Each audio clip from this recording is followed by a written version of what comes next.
Buenas noches, bienvenidos a La Quinta Pata. Pasaron 60 horas desde que se conoció la noticia que aún conmociona y sorprende a los argentinos. La detención de José López, el ex secretario de Obras Públicas de la Nación. Lo sorprendieron tratando de esconder 9 millones de dólares en un convento. 60 horas después habló la expresidenta Cristina Fernández de Kirchner. Usó nuevamente su cuenta de Facebook. Le habló a la militancia y también un mensaje interno. Fue muy explícita para hablar de López. Dijo: la plata que tenía en su poder el ingeniero López, alguien se la dio y no fui yo. Alguien se la dio y no fui yo. No hace referencias quién puede haber sido, pero claramente dice que ella no fue. El país entero habla del caso López. Periodistas, ahora la expresidenta, también la militancia, actores, todo el país habla del caso López. Me duele profundamente, me siento triste, me siento avergonzado, me siento desilusionado por mí, por lo que yo he puesto, pero también por la cantidad de funcionarios a los que conozco que son absolutamente honestos y que están, y que me parece que han puesto también ese capital que han tenido y que no han hecho ningún tipo de ilícito y que hoy por hoy están de alguna forma tocados, salpicados, embarrados, como me siento yo, de alguna manera embarrado. Voy a empezar diciendo esto. Néstor Kirchner fue un corrupto tremendo. ¿Quién? Néstor Kirchner fue un corrupto. Perdón. Néstor Kirchner fue un corrupto. Bueno, yo respeto su opinión, opino totalmente lo contrario. Creo, después de ponerle el cuerpo al asunto, merecer una explicación.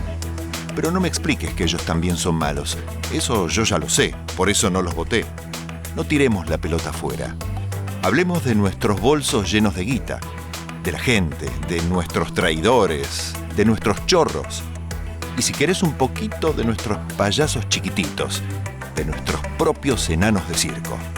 Va a caer José López, que ya está dentro, y tienen que caer de una vez todos los tipos que estuvieron poniéndole guita a los secretarios de Obras Públicas, a todos los que tienen que ver con los contratos del Estado, y tienen que caer todos como cayeron en Brasil, donde los empresarios están presos. Era el 2 de debido, o sea, más claro que... Digo, donde está la firma de Debido está la firma de López. No puede López despegarse de Debido ni Debido de López. Y habiendo trabajado juntos 25 años, no puede despegarse Cristina. Acá ahora hay toda una discusión sobre lo que pasó con José López y florecen las críticas y ataques por todos lados. En todo caso, el problema es que ese tipo no sabía dónde esconderla. Pero los Panama Papers muestran cómo otros sí saben dónde esconderla. No me imagino a algunos empresarios, de los más grandes, no sabiendo qué hacer con plata que no pueden explicar. No nos podemos olvidar que todo este entramado se hizo con la protección de la justicia federal, que es la misma justicia federal que hoy tenemos, lo que durante años y años se sentaron encima de las causas. Es decir, y el problema es estructural en la Argentina. Ahí estaban pidiendo explicaciones, entre otros a la expresidenta que habló hace minutitos nada más. Esto es información de último momento. Vamos a repasar en un rato toda la explicación de la expresidenta Cristina Fernández de Kirchner, que nuevamente a través de su Facebook habló al país explicando cómo llegó al ingeniero López este dinero, los 9 millones de dólares. No es lo único que tendremos. No, por supuesto vamos a hablar del caso López, también de otros casos de corrupción, y también vamos a plantearnos un interrogante que tenemos entrevistados y nos van a ayudar a desahondarlos. Si es la política el ámbito que debe discutirse la justicia. Hay muchos casos que últimamente se han derimido de la política en la justicia. Vamos a repasar cuáles y vamos a ver qué va a suceder con esto, ¿no? De hecho, tenemos una mesa judicial para analizar cómo se ve desde la justicia el caso López. Va a estar con nosotros la fiscal Mónica Cuñarro, el ex fiscal de investigaciones del ex fiscal anticorrupción Manuel Garrido, y también un abogado que además estuvo en la política, viene de la política, Mauricio de Alessandro, y además vamos a hablar con el presidente del bloque de diputados del PRO, el diputado Nicolás Massot, esta noche para analizar el caso López. Y tenemos una encuesta también y podés participar a través de nuestro hashtag, que es La Quinta Pata, hace alusión al nombre de nuestro programa, y es: ¿crees que los jueces irán a fondo contra la corrupción? Por sí o por no, sumate a esta encuesta que vamos a dar los resultados de la votación argumentación a lo largo del programa. Además del caso López, de la detención de López, empezaron a aparecer otras voces para sumarle leña al fuego al escenario de la corrupción. Habló el presidente de la Cámara Argentina de la Construcción, Juan Chediek, fue muy duro vinculando a López, a la corrupción, a Cristina Kirchner y a Julio De Vido. Esto decía. Chediak, si yo sabía en 2009 que había coimas en la licitación de obras públicas y en vialidad, usted también lo tenía que saber. Por supuesto que lo sabía. Nosotros lo hemos dicho, la Cámara ha estado siempre en una posición en contra de este tipo de cosas. Sí, pero lo tendrían que haber dicho. Hay causas, pero Luis, si hay causas abiertas desde el año 2008 que nunca avanzaron, ¿por qué avanzan ahora? Entonces, ¿por qué si esas causas ya estaban denunciadas? Lo había denunciado Elita Carrió, lo había denunciado Adrián Pérez, que la empresa austral no hacía las obras y que cobraba adelantado, como todo el mundo sabe, ya es sabido, lo hemos dicho. ¿Se lo dijeron en la cara a López? Por supuesto que se lo dijimos en la cara a López. ¿A De Vido? También. ¿A la presidenta, a la expresidenta? También se lo dijimos. Lo objetivo que nosotros teníamos era que se le pagaba en distintos términos a algunas empresas con respecto a otras. Escuchábamos al titular de la Cámara Argentina de la Construcción decir que le había advertido al entonces ministro de Planificación sobre estos desmanejos en la asignación de las obras. Sin embargo, De Vido dio su respuesta, su descargo, una desmentida a través de la red social Twitter.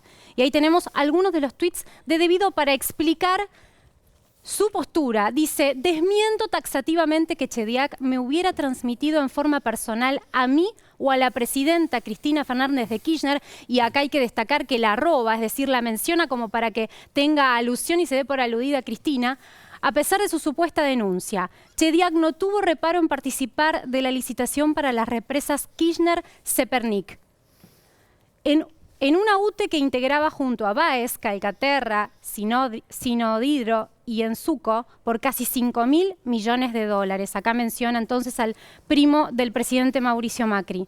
Le recuerdo que en el ranking de empresas está en el puesto 14 con 5.049 millones de pesos. Significa que le fue muy bien en los 12 años que pasaron. Bueno, es un poco lo que venimos escuchando en los últimos días, ¿no?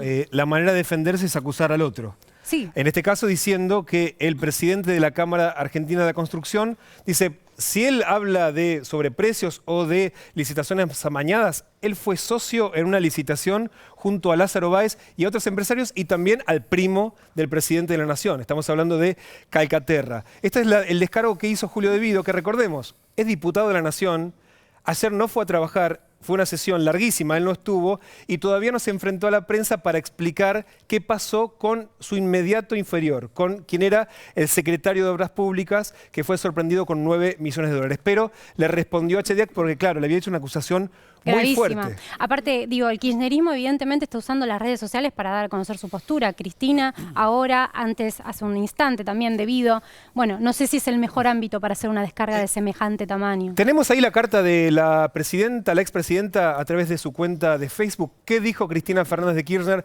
hace minutos nada más, hablando del caso López? Recordemos la frase más fuerte. La plata que tenía, el dinero que el ingeniero López tenía en su poder, alguien se lo dio y no fui yo. Este es un extracto de un texto más largo que ahora vamos a analizar, que la expresidenta publicó en su cuenta de Facebook. ¿Y qué habrá querido decir, no? Porque es obvio que alguien le ha dado el dinero, pero el tema es quién. ¿Habrá sido De Vido? Eso es lo que se está poniendo por estas horas en juego y en discusión. Ahora estamos hablando de un detenido. José López tenía 9 millones de dólares en su mano con bolsos.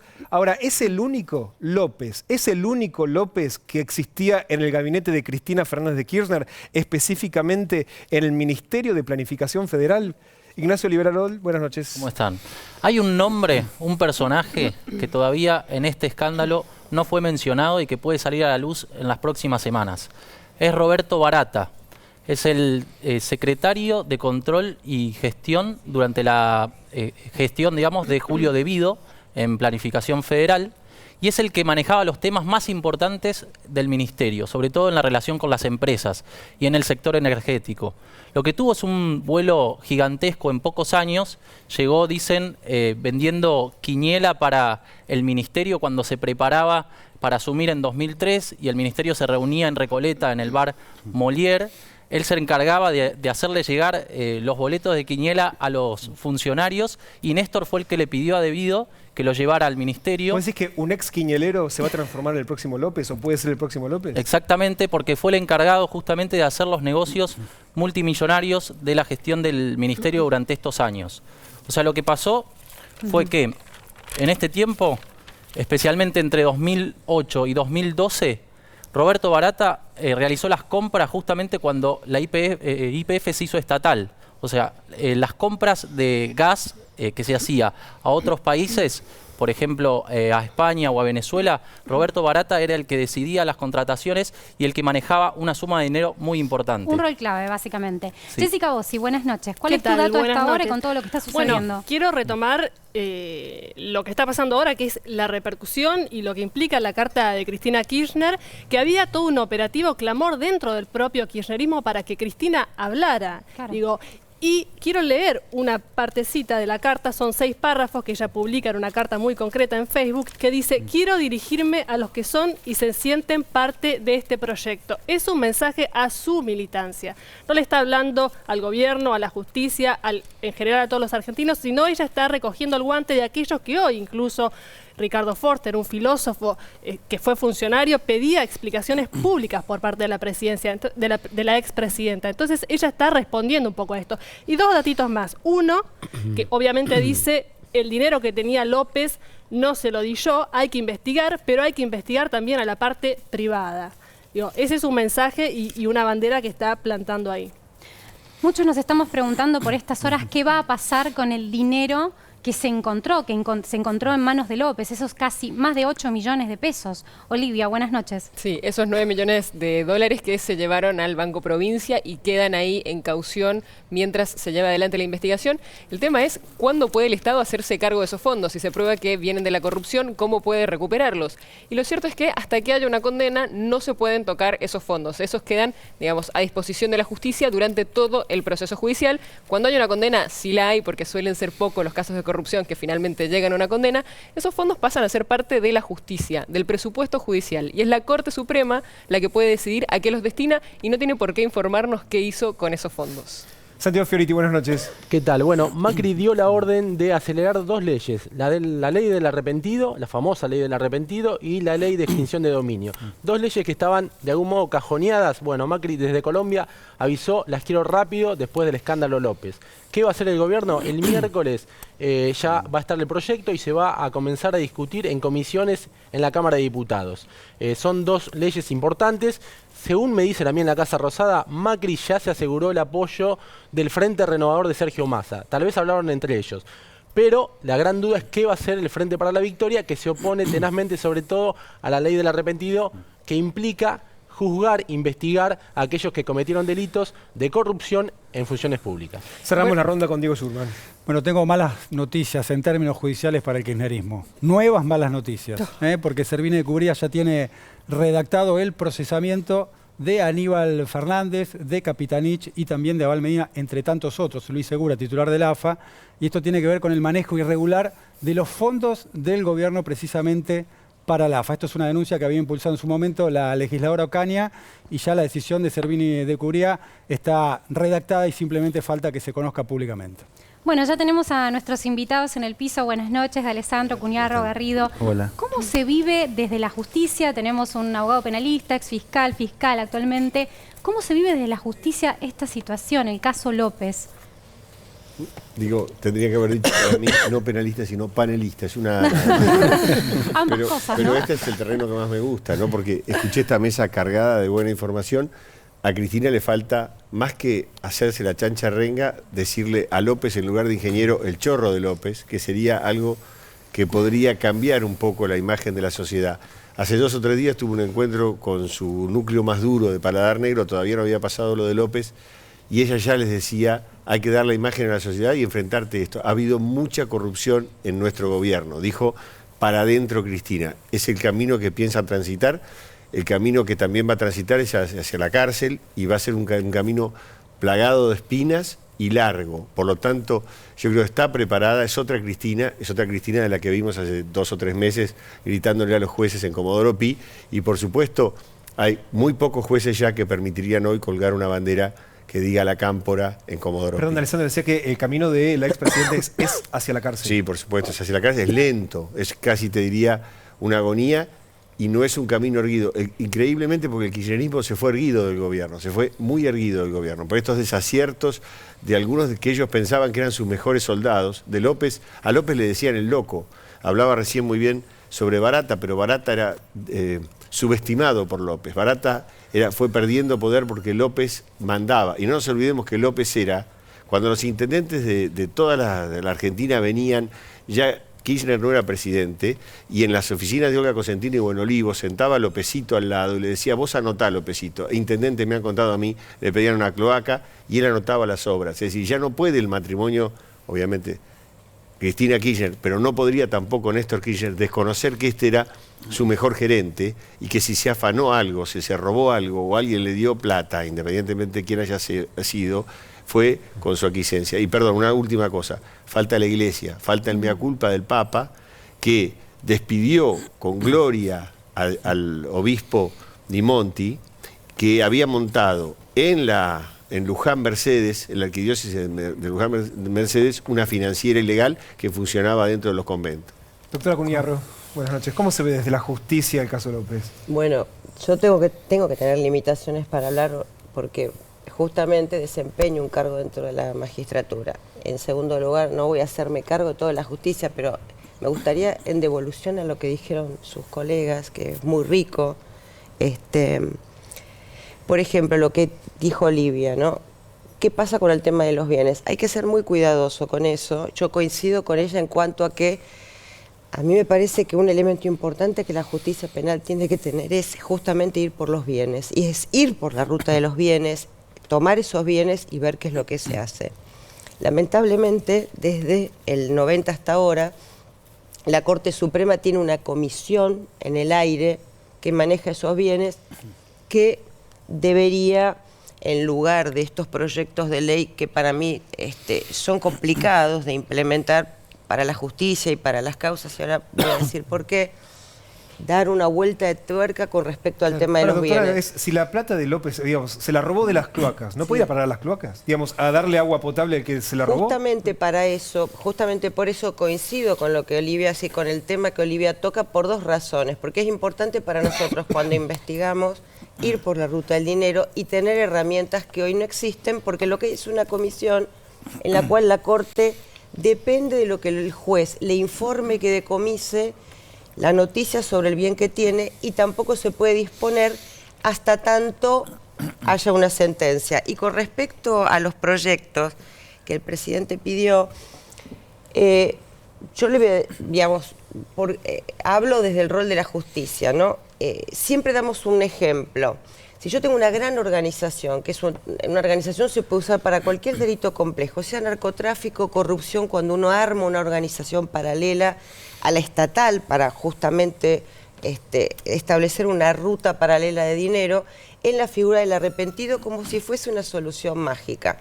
Y en realidad, como todos los sujetos que el jefe tiene por debajo son intercambiables, es bastante complicado desde el punto de vista penal tener a veces una confesión, porque a veces con conformar una organización de tipo celular en la cual no se sepa quién tiene determinado rol y se puede intercambiar, digamos, terminamos premiando al jefe de una organización cuando supuestamente con esa ley queremos hacer lo contrario. Eso me parece que son como 2 notas interesantes a tener en cuenta. Garrido, lo llevo a un punto. ¿Usted coincide con D'Alessandro en que es imposible que, debido que era su, digamos, de alguna manera su jefe, el jefe de López, y Cristina de Kirchner, la expresidenta, estuvieran al tanto de los desmanejos de López? ¿Que es imposible que estuviera al tanto? No, que es imposible que no estuvieran. Bueno, sí, yo pienso lo mismo. Es impensable que durante 12 años el secretario de Obras Públicas lleve a cabo arreglos y cobre sobornos seguramente de esa magnitud y que el ministro del que depende no tenga ni idea y que la presidenta no tenga ni idea. Me parece que acá hay una cuestión, me parece que hay que delimitar los planos. Una cuestión es la responsabilidad penal, que es lo que va a investigar el juez, y ahí, bueno, va a tener que vérselas con las dificultades para obtener prueba, que, digamos, esas dificultades se dan porque este tipo de hechos se da en un marco de ocultamiento. Es cierto en ese sentido lo que dice Cristina, que alguien pagó las coimas, y seguramente son quienes resultaron adjudicados de estas contrataciones. Al darse en un marco de ocultamiento, la justicia tiene problemas para buscar la verdad en estos casos. Pero al margen de la responsabilidad penal, que habrá que ver hasta dónde puede llegar la justicia, y sería bueno que hubiera herramientas como, en esto no comparto lo que dice Mónica, yo entiendo que así como existe para otros delitos, debería estar previsto para la corrupción, la figura del arrepentido. Creo que también hay otro plano, que es el de la responsabilidad política, y está claro que acá hay una responsabilidad política indudable, y que la presidenta, digamos, podrá hablar de que los empresarios pagaron coimas, pero la responsabilidad política uno puede responder mientras es funcionario. Cuando se le terminó el cargo, ¿qué va a hacer? Sí, no la va a expulsar a la expresidenta del cargo. No la van a expulsar, pero también está la imagen frente a la ciudadanía, el impacto político que esto indudablemente está ocasionando. Y me parece que lo interesante, y quería mencionar esto sobre lo que ustedes preguntaron primero, es interesante porque en este caso, en vez de ir a la justicia detrás del imputado, el imputado fue directamente a buscar a la le quería justicia. preguntar, ¿no? El timing de los jueces. Estamos hablando de casos que se reactivan ahora cuando quienes aparecen con la mano en la masa son gente que ha dejado el poder. Con denuncias, en el caso de López, creo que la hizo Elisa Carrió en el año 2008, ¿no? Correcto. Pero el Hubo promedio más de 2005, una. el promedio de todas Y las 2005 denuncias, también. el promedio de todas las denuncias arrancan Bueno, en el 2005. ustedes que son hombres de la justicia, vinculados a la justicia. Hombres y mujeres. Es un genérico, ¿no? ¿Cómo ven este timing judicial que Mal, reacciona mal. simplemente cuando se pierde el poder? Muy mal. O sea, yo que formo parte de la justicia y trabajo hace muchos años, Manuel formó muchísimos años parte de la justicia y somos colegas y nos tenemos respeto y mucho aprecio, lo vemos mal y siempre hemos sido críticos de eso. No pueden existir estos plazos para estas causas de corrupción, no puede ser que las tengan como archivadas y de repente cuando cambia el color político se desarchivan y se comienzan a activar. Pero tampoco está bueno esta gran presión social en el cual los jueces y los fiscales, voy a parafrasear a otro colega que dice hay una sobredosis de Comodoro Pi, digamos, en este momento. Está mal, es cierto que faltan herramientas, es cierto que es complicado, es cierto que son procesos complejos, pero también es cierto que no hay ninguna explicación lógica para que un proceso, los procesos que tienen que ver con la corrupción duren entre 10 o 15 años. No sé vos qué Yo le quería preguntar, en este caso que es tan infragante, tarde tanto la justicia, digamos, cuando se encuentra alguien con maletas llenas de dólares, ¿hay chances de que demore Olivia, igual? Probablemente no, pero no por una razón. ¿Sabés cuál va a ser la razón? Es que tal la presión social.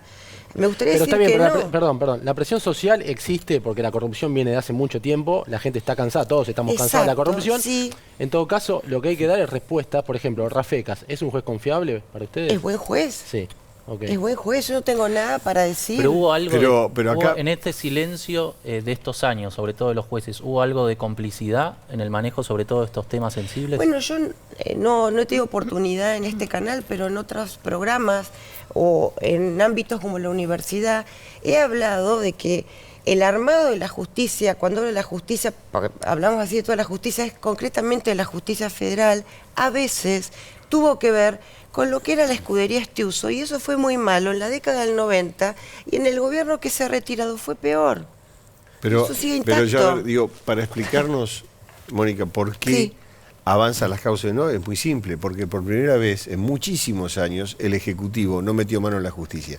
Y acá crece la figura de Macri, que decrece cuando se trata de tarifa y tiene errores de típico gobierno de ricos. Pero la realidad es que Macri ha hecho algo que no había hecho nadie antes. Y esto es quizá un punto sin retorno. Macri dejó que la justicia hiciera. No hay Cuando operadores O sea que judiciales de Angelici Macri. no sería un operador de la justicia. Bueno, a ver, Pero Angelici... Puede a haber ver, aislado, lo que no es una estructura como en Angelici los 90 en el intentó, gobierno perdón, anterior. pero Sí. Angelici lo intentó y le salió Sí, mal. por supuesto, Vera es es el cierto. Angelici del Papa y Maradona el Angelici de Infantino. Todo el mundo quiere su Angelici. Alessandro, Pero- para retomar la pregunta que hacían, ¿usted sí confía en Rafecas? ¿Cree que es un buen juez? A ver, yo creo que todos estos jueces que han estado presionados, sometidos...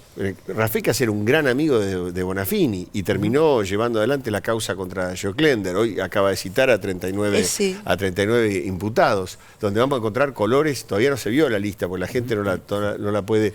Ojo, el teléfono de López... Es decir, lo peor que perdió López no fueron los 10 palos, perdió los 2 teléfonos.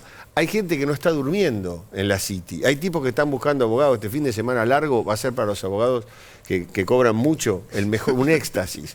¿Por qué? Porque va a haber muchos que están dentro de ese teléfono y que han sido llamados minutos antes. Todavía no lo vimos, porque eso lo tiene Rodríguez. Todavía no fueron los 2 teléfonos a Comodoro Pi. Pero sí yo confío en los jueces de Comodoro Pi, pese a antecedentes malos, que todavía falta depurar. Seguramente un par de jueces se van a ir. Porque en definitiva lo que cambió... ¿Quiénes se van a ir? Bueno, un par, no me hagas decir quién, porque me van a decir, primero ¿Por qué tengo 2 causas, las voy a perder. Pero lo que digo es, va a haber una depuración más, Santiago, y vos más o menos sabés por dónde van a venir. Pero lo que sí también va a ocurrir es que muchos jueces que antes estaban atemorizados, apretados, a ver, pregúntele a Ramiro González qué le pasó, pregúntele a Tayano qué le pasó en reiteradas oportunidades cuando le fueron a secuestrar al hijo. Es decir, ojo que ha habido mucha presión sobre Comodoro Pi. Estos pibes no eran nenes de pecho. Es decir, estos muchachos fueron y apretaron a todo el mundo. Ya que estamos hablando de jueces, los invito a escuchar algo que dijo un ex juez, recontra polémico. Ollarvide habló sobre el poder. Ahora estamos en otra temporada política. Y, temporada política. Sí. Lo llamás temporada política. Sí, son temporadas. Son temporadas. Lo asimilás casi a un espectáculo. Claro, porque el tiempo, ellos no están ahí para siempre. Yo he estado 21 años como juez. Ellos es muy difícil que alcancen 21 años, excepto que deroguen la Constitución y se conviertan en algún dictador o tirano o algo por el estilo. Garrido, ¿así es la relación entre jueces y políticos? Bueno, será la relación de Ollarvide, así terminó, ¿no? Está claro que bueno, una función que cumplía Ollarvide también era cubrir, digamos, absorbía toda la atención y muchos otros jueces que tampoco iban adelante con los casos, digamos, no eran detectados. Ahora la salida de Ollarvide seguramente va a poner bajo la lupa a otros jueces que están en Comodoro Pi, ¿no? Ahora, doctora Cuñarro, ¿la sensación es esa? ¿Que el que está en la justicia sabe que el político pasa y él queda? Por lo tanto, ¿puede ir cambiando a lo largo del tiempo? Yo la verdad es que prefiero que se me exima por la labor que tengo de hablar, digamos, bueno, de Ollarvide, ¿no? Que lo haga Manuel. Pero, pero bueno, pero Manuel, tiene que ver con lo que decía Mauricio, que yo tampoco comparto absolutamente, que se hayan activado muchas causas tiene que ver con que son causas que apuntan a funcionarios que no están más. Pero más allá de quién esté ahora. Digamos, y no sabemos qué va a ocurrir porque por ahora, digamos, las causas contra funcionarios de este gobierno son pocas. Me parece que Pero lo que Manuel, acá es necesario... No pasa porque no están robando. Es decir, está claro... Hace 2 minutos que pero, están. Está bien, Manuel, pero yo sabía que Macri tenía 2 causas por contrabando, pero también confío en que Macri no va a volver a cometer los hechos ojalá, que pero me parece... Además creo que él sentó esa vara. Pero digo, no, entiendo, ojalá suceda eso, pero creo que... Quería retomar algo que dijo Mónica. Ella hizo referencia a Jaime Estiuso, ex agente, bueno, hombre fuerte de la CIDE. ¿Cómo está la relación hoy entre la CIDE y los jueces federales, que fue muy, digamos, promiscua mucho tiempo? Y si olfatean que cómo se dio, más allá de que lo de López es un escándalo indefendible, lo pescaron infraganti, que hay algo detrás de cómo fue todo este episodio de que sale desesperado con el dinero, del llamado al 911, si olfatean algo raro en eso.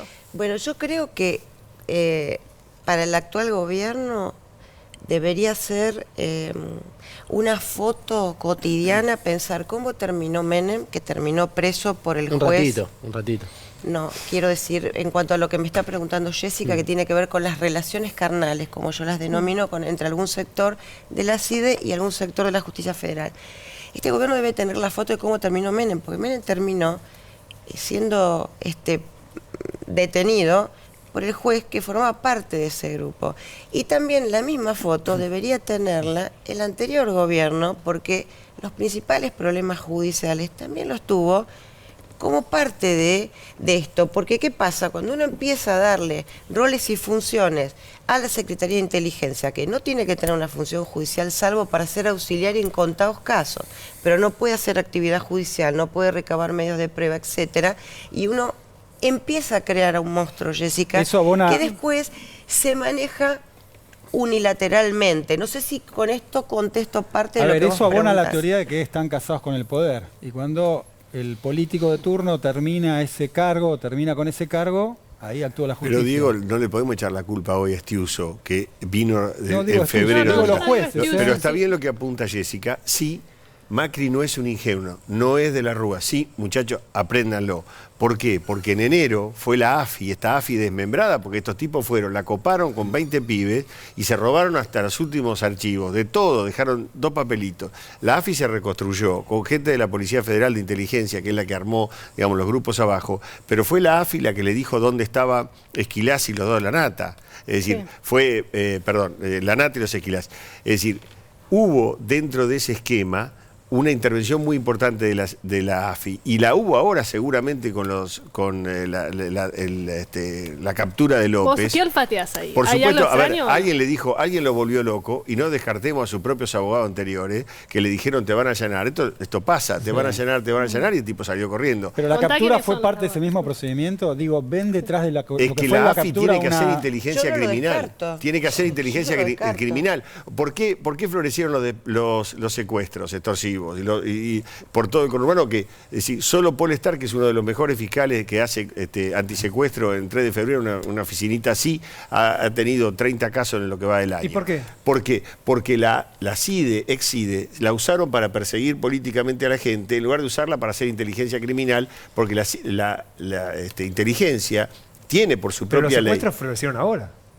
Florecieron porque la CIDE, digamos, la desmantelaron desde Parrilli para adelante, desmantelaron, y eso es un proceso que no se da al otro día. Es decir, primero sacar, yo no digo que estuviera bien Estiuso, la boca se me ha doblado, pero lo que digo hay es... ahora una guerra de la CIDE. Escuchamos el otro día a Carrió apuntando a Vera, diciendo que tiene que ver con Pocino, y a Vera apuntando a Carrió diciendo que responde Estiuso. ¿Ustedes perciben, por esto que está diciendo, lo que dijo Mónica en su momento, El Papa que odia a hay Estiuso, una guerra? el Papa odia a Estiuso, y Vera Porque es fue espiado por él. Claro, con razón lo odia. Y bueno. Pero Vera sí, Vera tiene condimentos de Perdón, información. ¿el Papa fue espiado por Estiuso, te está diciendo Mónica? Por la ex-CIDE, sí, claro. ¿Con qué fin? No estoy diciendo ninguna novedad. No, pero que por le eso diga es usted, adquiere importante, una- es importante seguir lo que justamente preguntó Jessica, que cuando uno le da funciones, es decir, ¿qué pasa? Uno arranca en el poder, digo el poder en un plano general del Ejecutivo, y es muy lindo, yo soy muy republicano. Después a todo el mundo le empieza a gustar ver la carpetita, con quién fuiste a tomar un café, con quién saliste, y cuando vos entras en esa lógica, no hay manera de que termines bien Entonces, el gobierno republicanamente, no hay anterior- forma, terminas como rehén. Sí, Olivia. No, decía, entonces el gobierno anterior, la conclusión de eso sería el gobierno anterior espiaba al Papa a través de la CIDE. Me imagino que estarían espiados ellos también, porque digo, no es gente, por lo menos para mí, muy... Bueno, No es gente con la que te sentás a tomar un café como con mi vecino, o sea, gente complicada. ¿Están denunciados por haberlo espiado al Papa? ¿Cuántos dirigentes conocés que hayan denunciado por espionaje interno? Desde, Bueno, pero quiero de toda la recordar, sociedad, no, desde bueno, se hace Aníbal cargo Ibarra de- creo que hay denuncias en federal. Hace 20 años que Aníbal Ibarra había denunciado haber sido espiado con los teléfonos. Creo que antes estaba Bueno, María Julia. Vélez mostró la foto de Estiuso en su momento Vélez. y lo Sí, volaron, ese le fue, ¿no? tuvo que ir del país. Se tuvo que ir del país. Carrió, Néstor Néstor y Cristina fueron denunciantes. El año pasado tuvo esa denuncia que después se perdió en el fárrago electoral de los 200 espiados, que fue tapa de Clarín. Yo era uno de los 200 espiados. Y algo, la a, lista, algo a claro. favor de Casanelo. Lo fui a ver a Casanelo. Y Casanero me recibió y me atendió muy bien. Que uno dice, es René Laván, no lo puede hacer más lento, como decía el mago Tandilero. Sin embargo, él me dio una lección ese día. Me dijo, dame el celular, Mauricio. Le dije, no, yo duermo con el celular así, no se lo dijo ni a mi mujer. Pero le dije, no, de ninguna manera. Dice, todos hacen lo mismo. Vienen acá, gritan por los medios y después cuando llega el momento nadie quiere que le revisen el celular. Esto también pasaba. Muchos se hacen denuncias que son mediáticas. La doctora condena el amarillismo. Muchas veces en las denuncias, es una de las condenas que hace bien fundado, y después cuando llega el momento todo el mundo grita, pero nadie le da la información que necesita.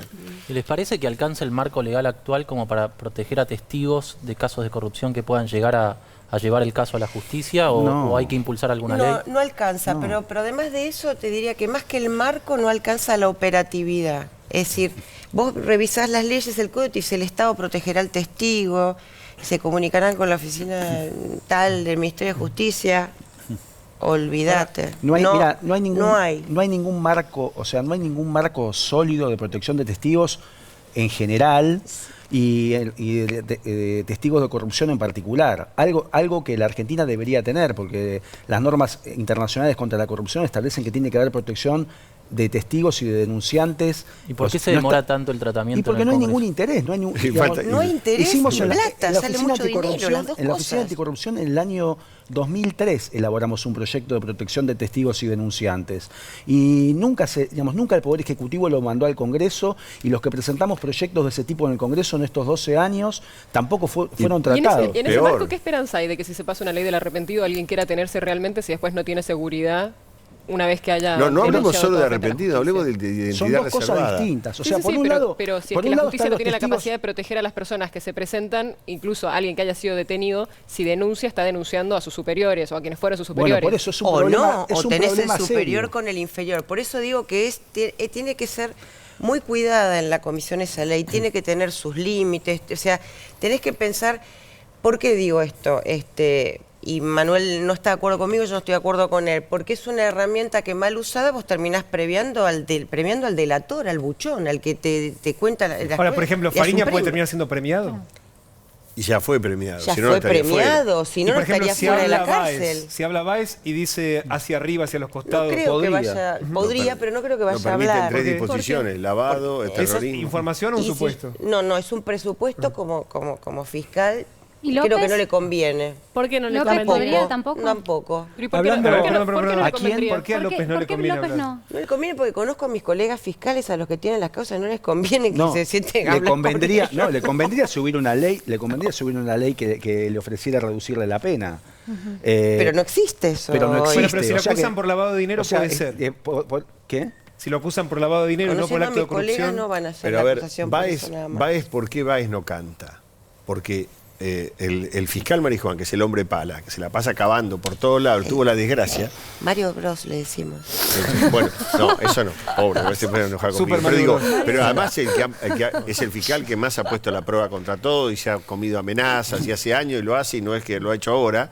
Pero no logra encontrar la cantidad de plata que le aparece a López. López está más cerca de cantar porque no le quedó nada. Tiene toda la casa embargada y todo el mundo lo quiere matar. En cambio, Báez tiene escondido el tesoro todavía. Si tuvieras que representarlo, ¿tiene chances de zafar López? Porque lo agarraron con las manos en la masa. Con una ley del arrepentido. Con las manos en la valija.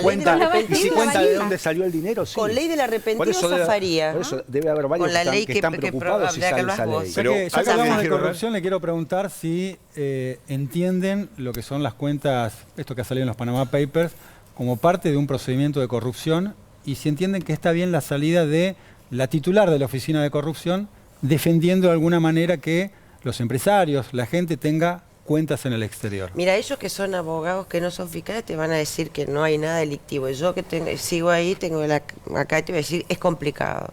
En principio estás hablando de evasión, en principio estás hablando de lavado, en principio estás hablando...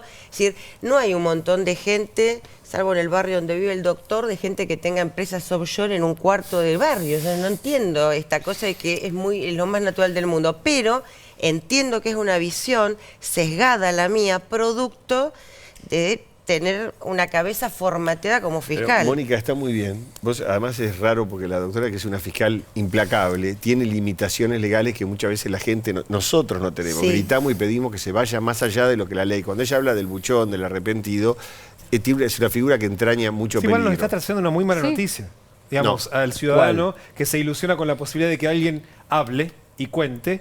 Y la pero doctora para dice, eso, mira, y bueno, para eso justamente estamos, digamos, hay quienes sostenemos que debe haber una ley que regule esta cuestión del arrepentido, porque de lo contrario, volviendo a algo que planteó Olivia, que dice, bueno, ¿y esto cuánto va a durar un proceso de este tipo? Si estaba en flagrancia.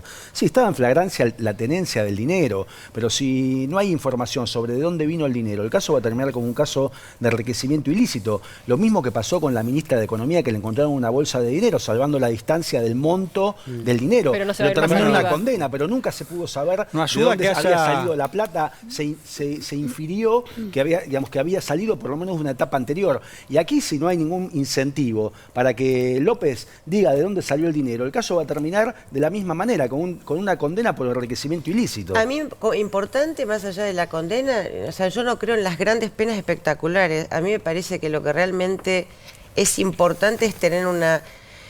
Bueno, así como Manuel hizo muchos proyectos de ley, nosotros también hicimos proyectos que tenían que ver fundamentalmente con el tema de corrupción para hablar del tema del decomiso. Tener una ley concreta de decomiso, porque vos le sacás la plata a la gente. y ¿qué esa representa plata- eso? Y cortito porque tenemos poquito tiempo, para que todo el mundo entienda qué significa una ley Que de devuelvan la plata.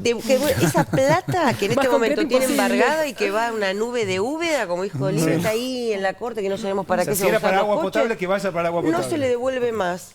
Y bueno, no se le devuelve más con solamente teniendo una doble instancia, es decir, que la Cámara lo confirme. Pues si va oral o no va oral, la plata no la ve más, las propiedades no las ve más, los autos tampoco, los 6 relojes para las 8 manos de pulpo que tenía, no las ve más y se transforman en, no sé, un plan materno-infantil, no tengo idea de lo que... Y todo algo. eso hoy el código lo permite, ¿eh? Forzando un poquito. No, Tenés que no, llegar por a lo la que dice condena. Olivia, porque no hay condena, Sí, bueno, en este Mauricio. país tenés que Una llegar a la condena condena. firme. Sí, muchos años, en Vos le caso de entregás al corrupción y Estado hablar. la plata, es lo No, que pero pasó. si no tenés condena Pero tenés firme, que llegar no. a la Digamos, condena. Fallonato Márquez lo hizo. Bueno, Pasó qué un ejemplo. poquitito, ¿no? Al Nos límite, quedamos pero sin digo... tiempo, pero antes de terminar y para cerrar, los quiero participar de la misma encuesta que le estamos haciendo a la gente vía redes sociales, vía Twitter. ¿Ustedes creen que los jueces van a ir a fondo en contra de estos casos de corrupción? Por supuesto, ya está yendo afuera. Va a haber más de 20 presos para fin de año. Es decir, no... Lo anotamos con el pronóstico. No es sí, un pero- tema de creencias, sino de expectativas. Ojalá, a diferencia de lo que ha venido pasando en los últimos años, la justicia vaya a fondo, ¿no? Y si los trucos Ojalá, kirchneristas no sirven ojalá, más. porque yo creo que la gente nos demanda, los que somos operadores de la justicia, un rol social que no tiene que ver con hacer persecuciones como en la Edad Media, pero algún tipo de respuesta concreta. Alessandro dijo funcionar una financiera en el convento. Vuelvo a la primera pregunta, ¿no? sí. Porque eso así pasó de largo. Bueno, digamos, murió Di Monti, murió ahí hace cosa de 2 meses. Era alguien que tenía...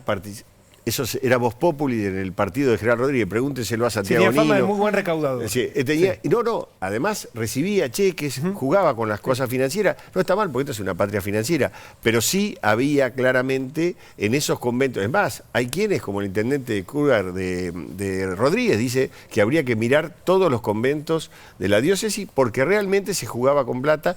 No nos olvidemos que uno puede sacar plata y entrarla sin corralito cuando uno se trata de una ¿Y iglesia. nadie se daba cuenta? No solo hace la Iglesia Católica, lo puede hacer un rito, Claro, un banda, cualquier cualquiera. ritual. Claro, cualquier rito. Gracias a los tres por acompañarnos. Nos quedamos sin tiempo para el debate, pero gracias por sumarse a nuestro programa.